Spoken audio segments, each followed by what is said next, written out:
जेठानी की सीख। परिवार औरत बहू जलन। मांझी, देखिए मैं आप सब के लिए क्या लेकर आई हूँ। शालिनी ने अपनी सास उमा जी से कहा। शालिनी सास, ससुर, पति, नंद जेठ सबके लिए महंगे कपड़े लेकर आई थी सिवाय जेठानी रमा के।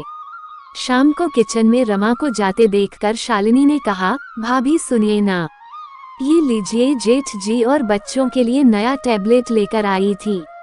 रमा ने कहा, शालिनी एक बात तुम्हें मैंने पहले भी समझाई थी और आज फिर कह रही हूँ, इतने महंगे गिफ्ट हर महीने लाने की क्या जरूरत है। पैसों की बचत भी करना सीखो। आज की बचत ही कल हमारे काम आती है। तुम पूरी तनख्वाह क्यों खर्च कर देती हो? पूरी एक महीने की मेहनत के बाद ये पैसे आते हैं और तुम खर्च में एक पल भी नहीं लगाती। मैं तुम्हें तुम्हारी भलाई के लिए ही कह रही हूँ। इतना सुनते ही शालिनी को गुस्सा आ गया। उसने कहा, भाभी, मुझे पता था कि आप अपना लेक्चर जरूर देंगी, इसलिए मैं आपके लिए कुछ नहीं लाई, ना आगे से लेकर आऊंगी। दरअसल आप ये सब मेरी भलाई के लिए अपनी जलन में कह रही हैं। आपको जलन होती है कि मैं आपसे ज्यादा कमाती हूँ। आप सबके लिए इतने महंगे गिफ्ट ला ही नहीं सकती क्योंकि इसके लिए बड़ा दिल चाहिए, जो आपके पास तो बिल्कुल भी नहीं। आप एक मिडिल क्लास कंजूस औरत है। इतना सुन के रमा की आंखों में आंसू आ गए। वो अपने कमरे में जाने लगी, तभी उमा जी ने कहा, रुको रमा, शालिनी, बड़ों से बात करने का ये तरीका तुम्हें सिखाया गया है। रमा ने तुम्हारी भलाई के लिए तुम्हें बचत करने के लिए कहा और तुम उसको जलन और कंजूसी का नाम दे रही हो। आज एक बात मेरी तुम ध्यान से सुन लो, तुम्हारे ये महंगे गिफ्ट या कोई और चीज मेरी बहू रमा की जगह नहीं ले सकता। और हाँ, अपनी इस बात के लिए तुमको एक दिन पछतावा जरूरी होगा। शालिनी वहां से पैर पटकते हुए गुस्से में अपने कमरे में चली गई। शालिनी ने अपने पति अमन को ये बात बताई। कहा, अमन, बुरा मत मानना, लेकिन मैं चाहे कितनी भी कोशिश कर लूं, लेकिन भाभी की जगह कभी नहीं ले सकती, क्योंकि मैंने लव मैरिज की और जेठानी जी मांझी की पसंद की हुई बहू हैं। इसलिए मांझी भाभी को ज्यादा प्यार करती हैं। और वहाँ हुई पूरी बात बताई।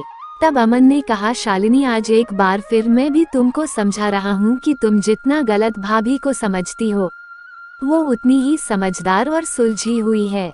तुमसे तो वो कभी जलन रख ही नहीं सकती, क्योंकि उन्होंने ही पूरे घर को हमारी शादी के लिए राजी किया था। देखो अमन, तुम भी नहीं समझ रहे। मैं कोई छोटे मोटे घर की बेटी नहीं, मुझे पैसों की कोई कमी नहीं। मैं अपनी शौक के लिए ही नौकरी करती हूँ, वरना मैं जो चाहूँ वो मेरे पापा मुझे तुरंत दिला दे। पापा का इतना बड़ा बिजनेस है, मैं क्यों बचत की चिंता करूँ। अगले दिन रविवार को शालिनी दोस्तों के साथ घूमने जा रही थी। तभी उसकी नज़र हॉल में बैठी जेठानी पर गई।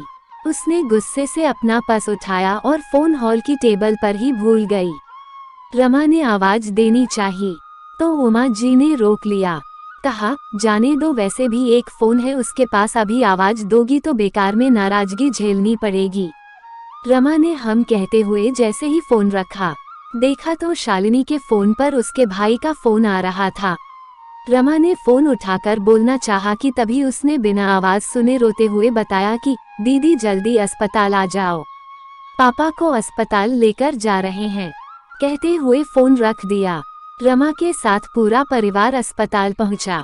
वहां जाकर पता चला कि उनके पार्टनर ने उन्हें धोखा दे दिया और धोखे से सब कुछ अपने नाम कर लिया। शालिनी का भाई उमेश मुंह पर हाथ रखकर बेंच पर बैठा रो रहा था। तभी रमा ने उसके सिर पर हाथ रखते हुए कहा, उमेश, क्या बात है, अपनी बड़ी बहन को नहीं बताओगे? उमेश आश्चर्य से रमा देखने लगा और सारी बात बताई कि अभी पैसे जमा नहीं किए गए तो डॉक्टर इलाज नहीं करेंगे। मुझे और माँ को पापा ने पैसों की कभी डिटेल नहीं बताई। अभी हमारे पास इतने पैसे नहीं और शालिनी दी भी फोन नहीं उठा रही। मुझे लगा वो ही आएंगी। रमा ने कहा, लाओ मुझे बिल दो और तुम आंटी के पास जाओ, मैं अभी आती हूँ। और जाकर काउंटर पर पैसे जमा किए। शालिनी ने फोन पर अपने भाई के इतने सारे मिस कॉल देखकर परेशान हो गई। तभी उसको उमेश का मैसेज रिसीव हुआ, जिसमें उसने लिखा था, दीदी पापा की हार्ट सर्जरी हो रही है, अर्जेंट पैसे चाहिए। और उसने उस मैसेज में पूरी बात लिख के बताई। शालिनी भागती हुई अस्पताल पहुंची। तब तक ऑपरेशन हो चुका था। वहां सिर्फ अमन और उमेश मौजूद थे। शालिनी रोए जा रही थी। तब अमन ने कहा, शालिनी घर चलो, अभी पापा को आईसीयू में रखा है, अब कल सुबह ही मिलना हो पाएगा। शालिनी ने अमन से कहा, अमन मुझे उमेश से 1 मिनट कुछ बात करनी है। हाँ ठीक है, करके आ जाओ, मैं कार में बैठा हूँ। शालिनी ने उमेश से कहा, उमेश तूने पैसों का इंतजाम कहाँ से किया? क्या अमन से लिया या मेरे ससुराल वालों से उनको तूने सारी बातें बता दी क्या?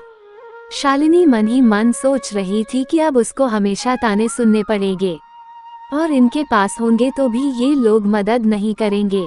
सासुमाँ ने पहले ही कह दिया था।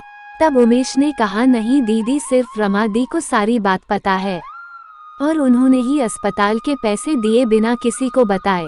दीदी वो तो बहुत अच्छी है, डॉक्टर से बात की और बिना किसी शोरगुल के मदद भी की। अगर आज वो ना होती तो ना जाने क्या होता। वो तो माँ को भी अपने साथ घर पर लेकर गई है। शालिनी सन हो गई सुन के कि जिस जेठानी की इज्जत उसने कभी नहीं की, आज उन्होंने उसके लिए इतना कुछ किया। घर पहुंचकर उसने देखा कि रमा उसकी माँ का सिर दबा रही थी। शालिनी माँ के गले लग गई। तब रमा ने शालिनी से इशारे में ना रोने की अपील की। शालिनी अपने आंसू को रोकते हुए बोली, माँ मैं चेंज करके आती हूँ। शालिनी ने अमन से कहा, अमन जरा भाभी को कमरे में भेजना।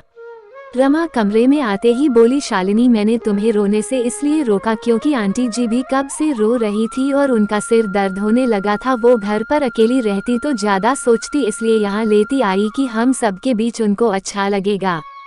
तुमको बुरा लगा हो तो?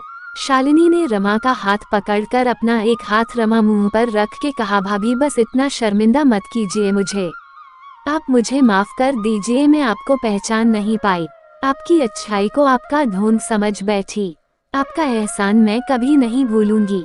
नहीं शालिनी, कोई एहसान नहीं किया मैंने, वो भी तो मेरे माता पिता समान ही है और बहनें कभी एक दूसरे पर एहसान नहीं करती। तुम तो मेरी छोटी बहन जैसी हो। गलती करना तुम्हारा अधिकार है, समझाना मेरा काम, इसे ही तो परिवार कहते हैं, समझी? हाँ भाभी। और शालिनी ने रमा के गले लगकर रोते हुए कहा, लेकिन अब आपकी ये छोटी बहन कभी कोई गलती नहीं करेगी और आपकी हर बात मानेगी, वादा रहा। ऐसी ही कहानी सुनने के लिए हमारे इस चैनल को सब्सक्राइब करें।